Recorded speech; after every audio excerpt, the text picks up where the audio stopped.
¿Qué tal? Qué gusto que estemos juntos un día más en la serie de meditaciones diarias siguiendo las huellas de Jesús de Nazaret. Hoy nos corresponde esa muy conocida experiencia de Jesús con sus discípulos llamada la pesca milagrosa, un milagro. El texto se encuentra en Lucas 5, 1 al 11 y también leeremos Ezequiel 47, verso 1 al verso 10. Esta es la meditación 30. Corresponde al sábado 7 de marzo. Yo soy Rafael Pola y me da mucho gusto que me acompañes en la meditación de este día.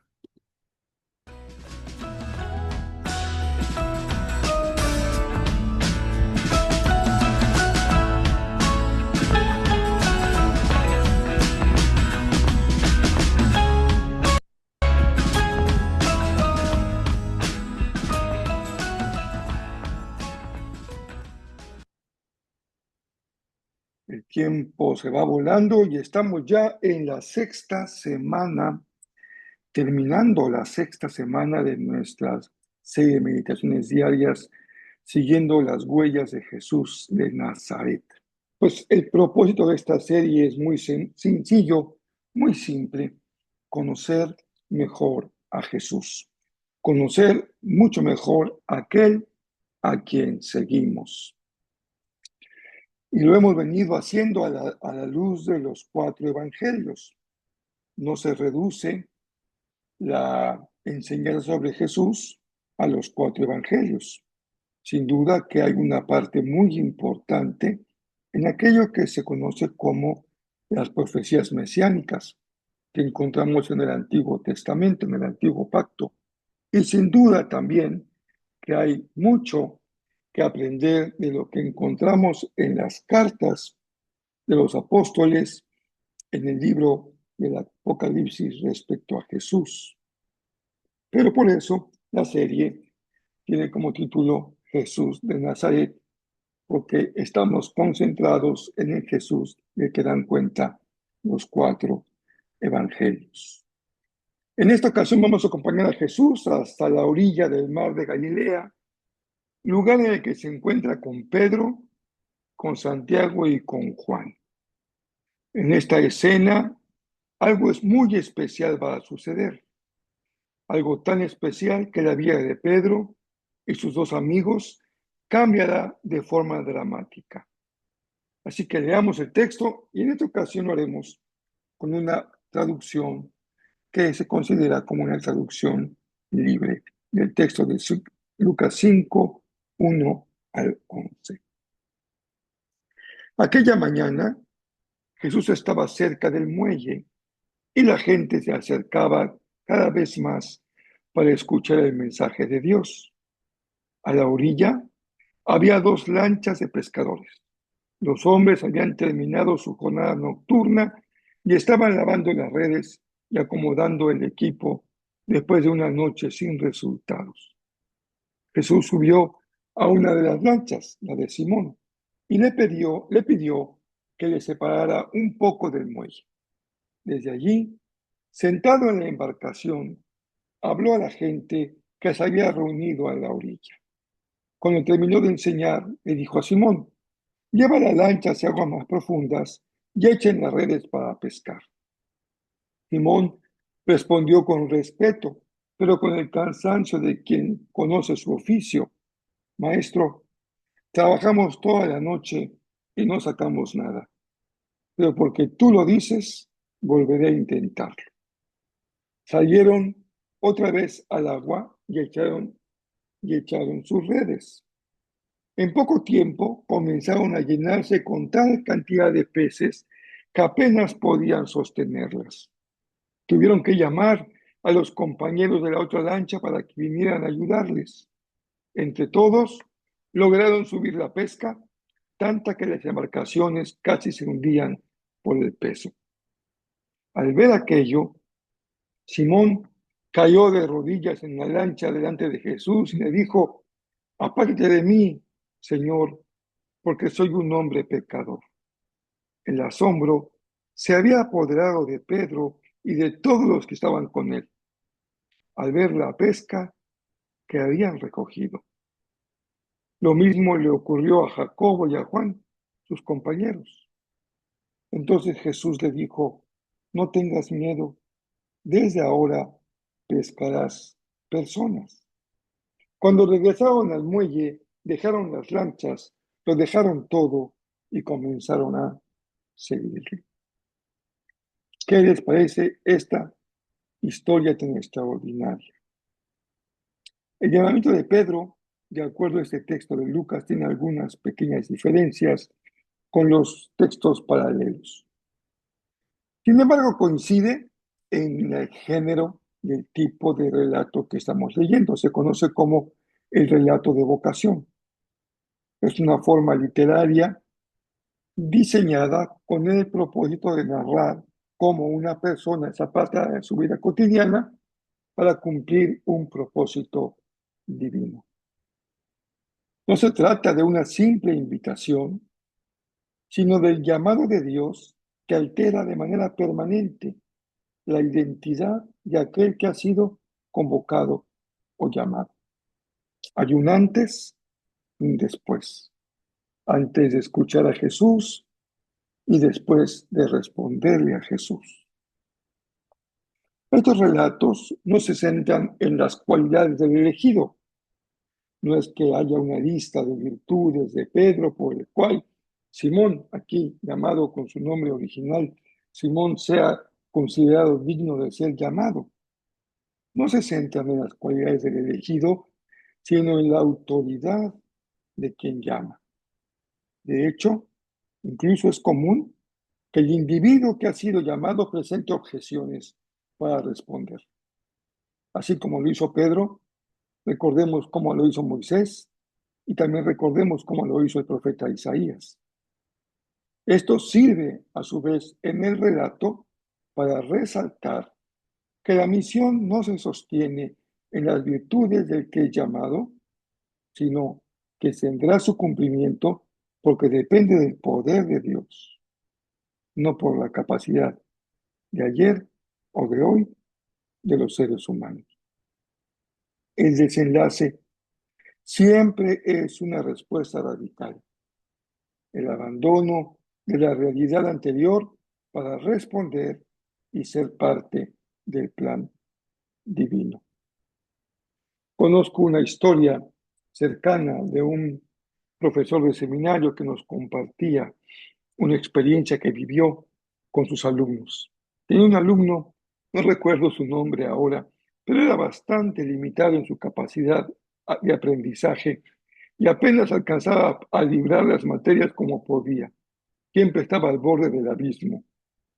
Como pudo, se graduó y terminó. Y nos compartía el profesor que una ocasión estaba en su casa descansando y recibió una llamada telefónica. Y estaba llamando ese alumno considerado realmente un desastre.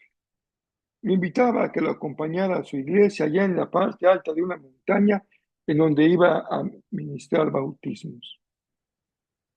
El profesor buscó cómo eludir la invitación, generando pretextos, pero bueno, no tuvo cómo negarse y finalmente aceptó y se dispuso a caminar un buen tramo, muchas horas, hasta llegar a donde se encontraba la congregación de este estudiante.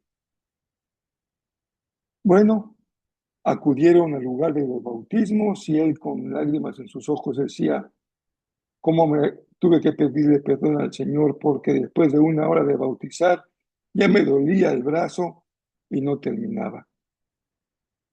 Dios había dado mucho fruto al ministerio de este limitado alumno del seminario. Esta historia me la recuerda el llamamiento de Pedro. En Lucas 5, todo comienza con un encuentro de iniciativa divina. Jesús llega al espacio donde se encuentran Simón y su familia en la labor de la pesca. Era un día más, un día con actividades de corte laboral.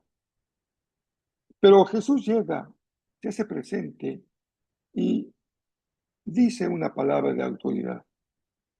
Le da una orden que desafía la experiencia que tenía Pedro en el mar y pone a prueba la disposición que hay en el corazón de Pedro para responder al llamado. Al ver el poder de la manifestado en la pesca milagrosa, surge en Pedro una reacción de indignidad. Pedro reconoce su condición de pecador frente al Maestro. Pero Jesús le responde: Simón, no temas. Y él dará paso al envío, dotando a Pedro de esta nueva identidad y de este nuevo oficio. Ya no se encargará de pescar peces para morir, sino se encargará de pescar hombres para que vivan. Un pez, cuando ha sido pescado, sabemos que pasa de vida a muerte. Pero cuando un hombre es pescado, sabemos que pasa de muerte a vida. Más allá del milagro, que no deja de ser algo extraordinario y sorprendente, más allá de la importancia del llamamiento de Pedro, un líder tan importante dentro de los 12 de Jesús, la historia tiene un significado aún mayor y tiene que ver con el tiempo en el reloj de Dios. Está diciendo Lucas que la era de la recolección del reino ha comenzado. El reino de Dios es una fuerza que rescata a las personas del caos del mundo, representado en la historia por el mar profundo, y Lucas resalta la fuerza de la palabra de Jesús. Y a la par de la autoridad del Maestro, responde la obediencia del corazón de Pedro. Pedro simplemente dice: mi lógica me dice que voy a perder otra vez el tiempo, voy a gastar diésel o el combustible del barco y voy a acabar con un esfuerzo infructuoso. Pero dice algo interesante: en tu palabra echaré la red. Eso demuestra que el éxito de la misión cristiana ayer y hoy no depende de las habilidades o los recursos humanos, depende del poder de la palabra de Jesús. Este relato además nos sirve como un ejemplo de lo que es ser un discípulo. El discípulo no confía en sus propias capacidades, en su propia dignidad.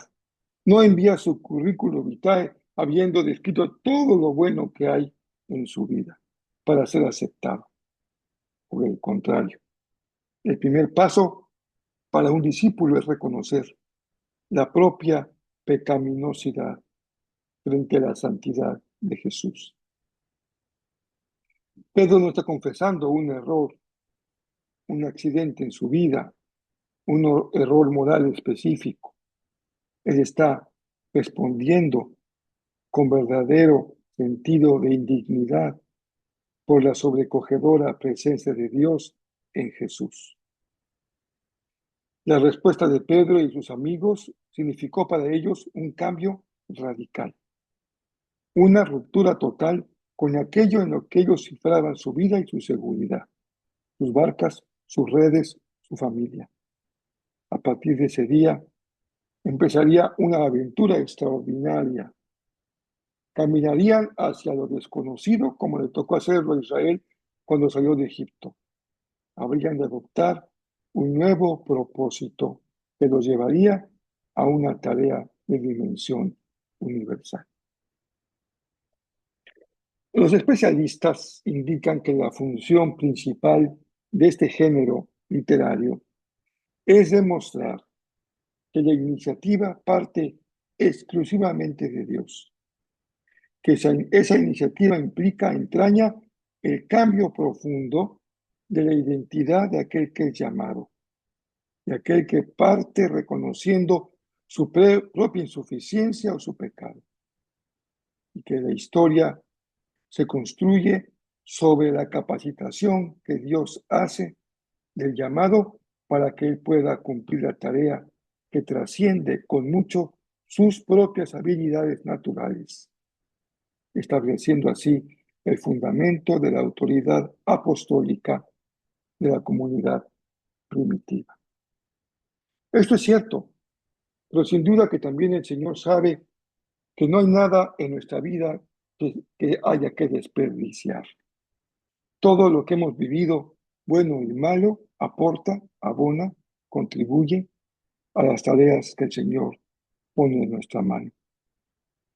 Lo extraordinario del relato no radica en aquello que abandona a Pedro y sus amigos, tampoco en sus habilidades o capacidades, sino que se pone sobre la mesa el valor extraordinario de esa redefinición de su propósito de vida. Pedro encuentra una nueva vocación como pescador de hombres. Para él implicó dejar redes y dejar la barca, dejar familia.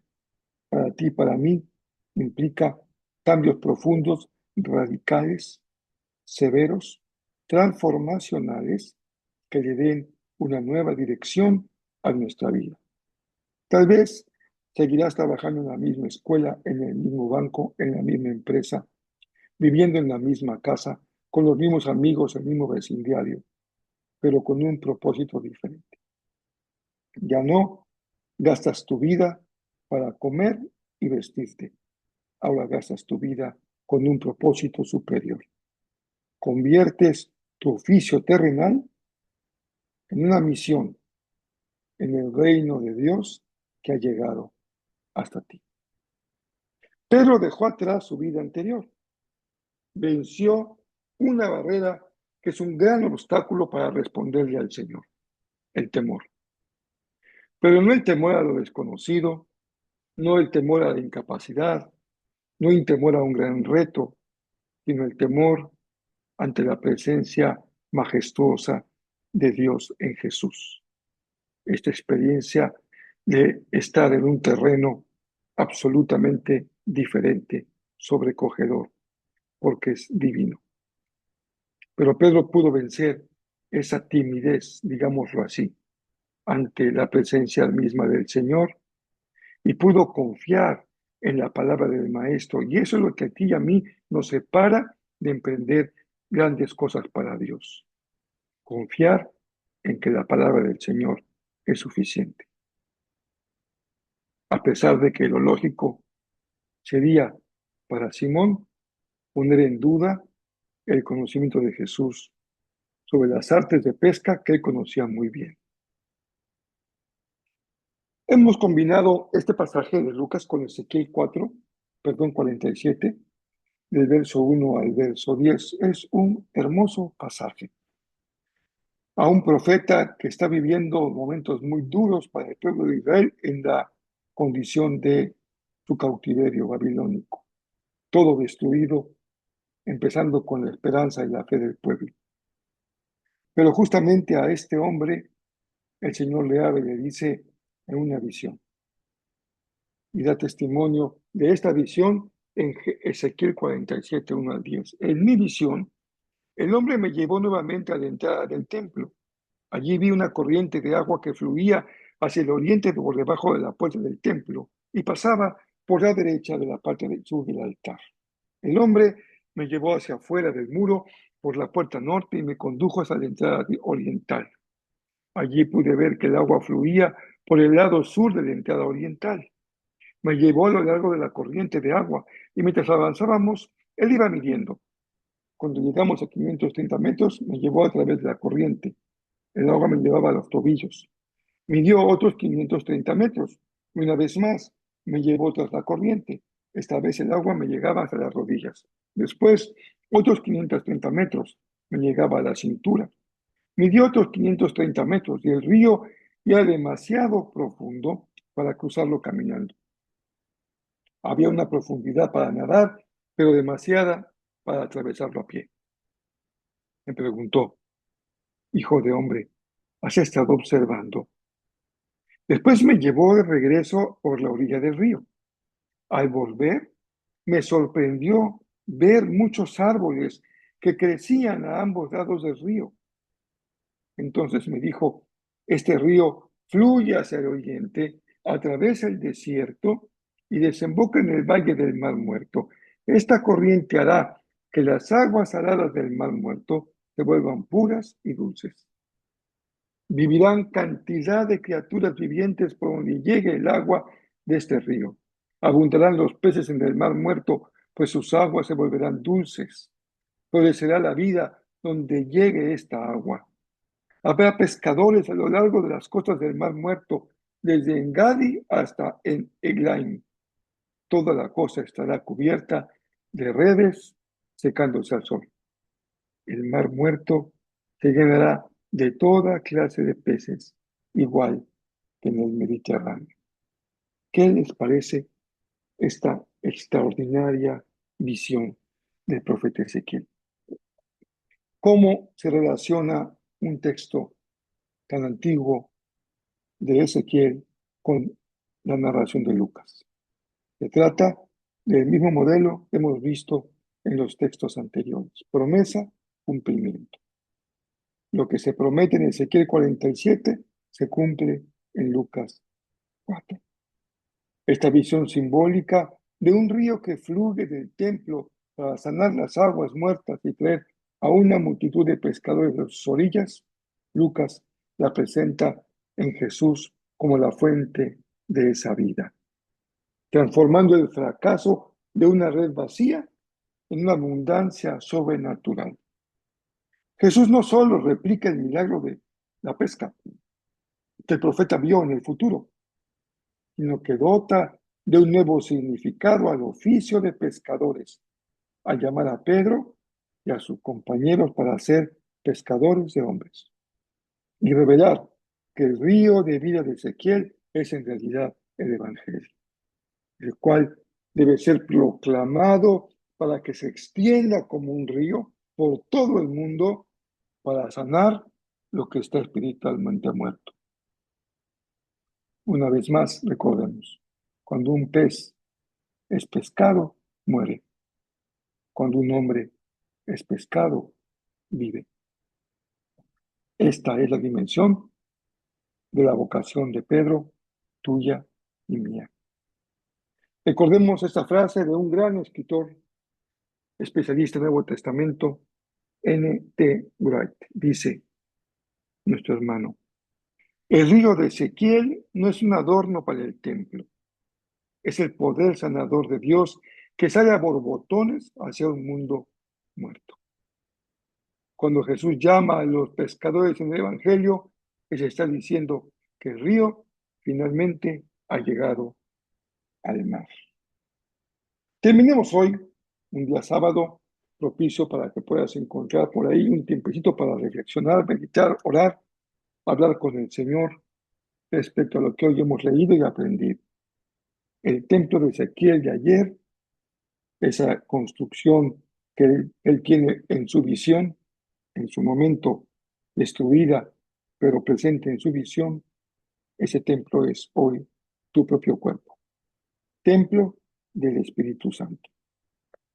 Y ese río que atraviesa el templo y que fluye para germinar vida es el mismo río del Espíritu Santo que fluye a través de tu vida hacia los desiertos de quienes te rodean.